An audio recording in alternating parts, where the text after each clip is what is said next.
Welcome to our channel, ladies and gentlemen. Many Kenyans have gone to the streets to celebrate the death of Wafula Chebukati. You know, in an African culture, we've got penchant of trying to hide our joy when someone is dead. In fact, when someone, even the worst in the society, dies, we tend to shower him with praises during the burial day. And so, by celebrating Wafula's death, I don't want to be the judge whether this is good or bad. Wafula Chebukati was a civil servant. He was working in a public office. He was being maintained by taxpayers' money. And that seat is very hot, let me tell you. Being the IEBC chair is not very easy because there are external interests that want to pervade and control what is happening. But my point here today is to tell you how William Ruto used and dumped Wafula Chebukati. And by the time Wafula was dying, he was disappointed with William Samoei Ruto. Many people are reading mischief and foul play in his death, and you cannot fault them. You know, I had some Kenyans saying, and even in social media writing, that how could it be a coincidence that the former IEBC chair, the late Samuel Kivuitu, died on February. And then Wafula Chebukati also dies in February. And I thought they were exaggerating. So I was looking at when did Kivuitu die? Kivuitu died on 25th February 2013. That is after conducting the 207 elections. So people are saying, how comes? And how comes they both died in February? And then when you look at their health status when they were dying, they were very sick and they had been sickling for quite a while before they died. So Kenyans are reading foul play. Now, ladies and gentlemen, allow me to go very fast to reasons why William Ruto, or how William Ruto misused or used Wafula Chebukati and then dumped him. You know, after the 2022 elections, William Ruto and Wafula Chebukati came up with a narrative. In politics, the only thing that runs the affairs of politics is a narrative. Narratives are always created to justify, to bring justification to what has happened, and to sway people to think in a certain manner. So Wafula Chebukati and William Ruto came up with a narrative that in Bomas, during tallying and verification of results, that some people went there and they wanted to turn the will of the people.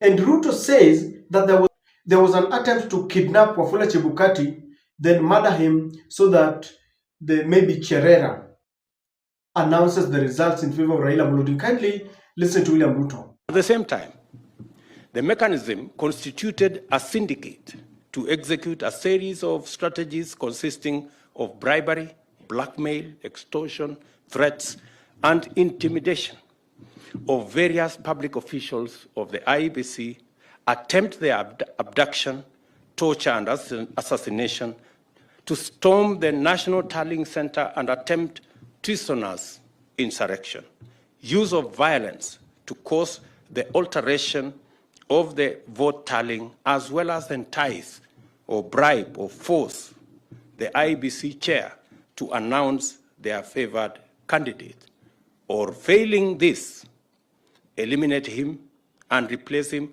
with a willing accomplice from among the sleepers. And with that, William Ruto promised to appoint a commission of inquiry to inquire into the allegations of attempted murder to Wafula Chebukati.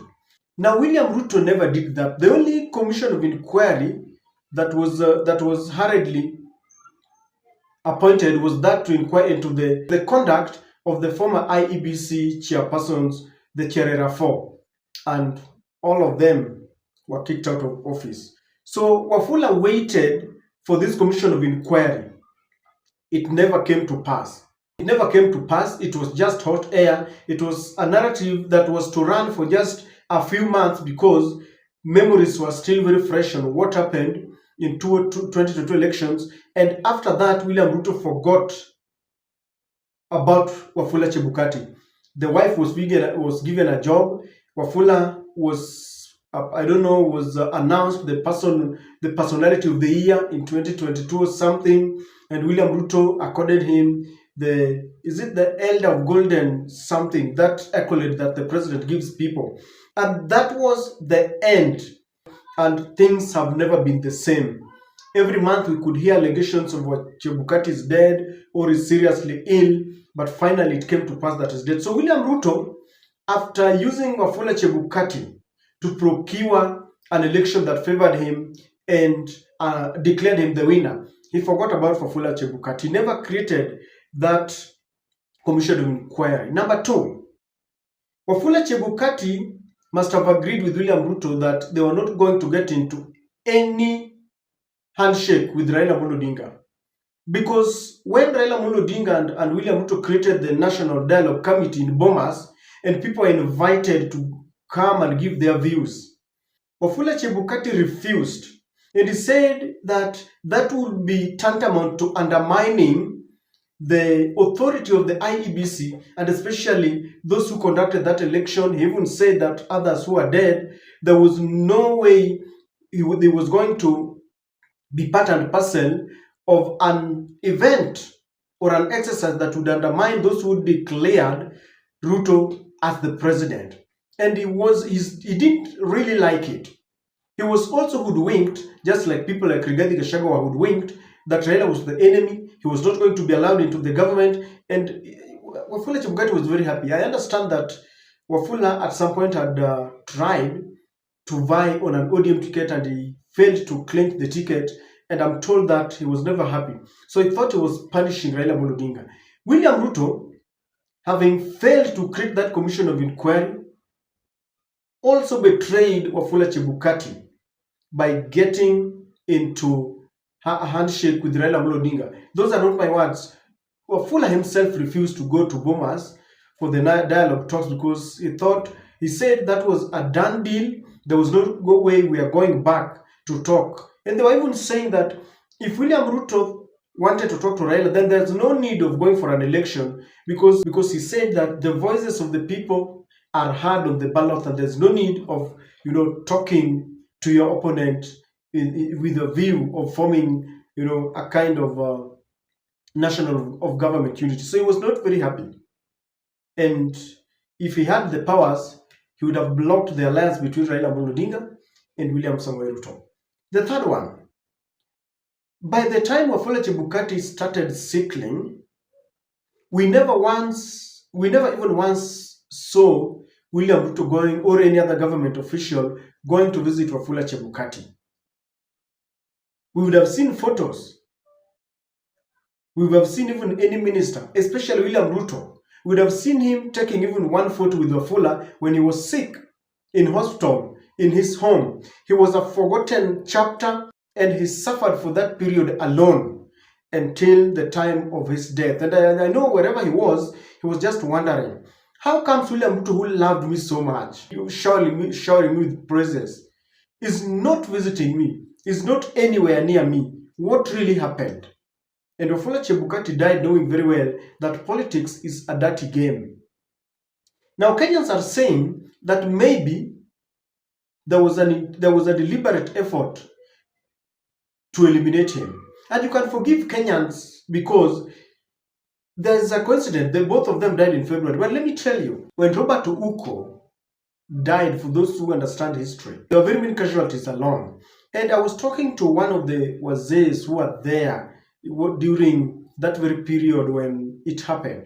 And I was being told that the then PS in the Ministry of Interior was Hezekiah Oyugi, one of the very brothers to Uko, because Hezekiah Oyugi was coming from Rongo, somewhere in Rongo, and Ouko was coming from Kisumu. They were both Luos, and they were in this government. So when Ouko died, it fell squarely in the eyes of the PS Interior. And I understand they were part of it in one way or the other, with people like Beward. So it reached a point when the government felt that Hezekiah Yugi would spill the beans. And they were both arrested, Yugi and Beward. Then the report was released, and it is understood that Hezekiah Yugi was injected with mercury. He got sick. He was not allowed to go outside the country until the mercury affected him badly. That is when he was allowed to, seek for treatment, and he was no more. So anytime there is a foul play in a personality that leads to his death, then the person who is used to kill immediately becomes a suspect.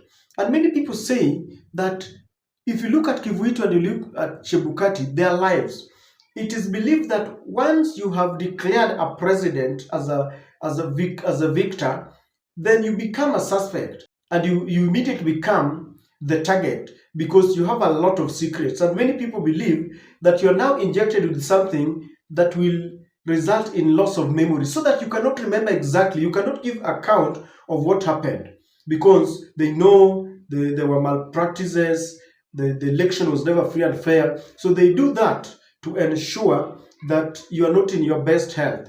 If Musando could die, because Musando was the one who was standing before victory of some people, then what do you think? Anything can happen. And that's why people, because history has proved that elections are emotive, especially in Africa, and very many people are cleared. And that's why people are saying that maybe there was something about Wafula Chebukati. Their health, if you compare Wafula and Samuel Kivuitu, they were almost the same. And so, ladies and gentlemen, I want to humbly submit to you that by the time Wafula Chebukati was dying, he knew very well that William Ruto had used him. Never once William Ruto went even to pay the courtesy call.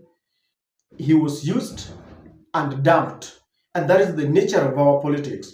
The incoming chair of the IEBC, people are joking, that the incoming chair of the IEBC must know that his death is February after 2027 election. That will be 2028 and 2029. That by February 2029, the next coming or the incoming chair of IEBC must prepare for his death, so that if you are going to be appointed as the new chair, prepare yourself, especially if the elections are going to be manipulated in favor of someone. What about Isaac Hassan? Someone was telling that the reason why Isaac Hassan is still living, he never witnessed the malpractice. The election malpractice happened at the polling stations, and then he was given the final result. He read what he was given, but all the malpractices never happened. There were no physical changes the way Chebukati was doing it, that you lock yourself into a room and you want to make changes. No. If that election was rigged, it was rigged at the polling station at that level, and Isaac Hassan was given that this is what you are going to read. They're saying that's why he's still alive. So, ladies and gentlemen, I personally believe that William Ruto never did enough. He should have taken his time to go and visit Wafula Chebukati. Wafula was never happy when he got into a handshake with Raila Odinga. I don't know what to think, but that is my take.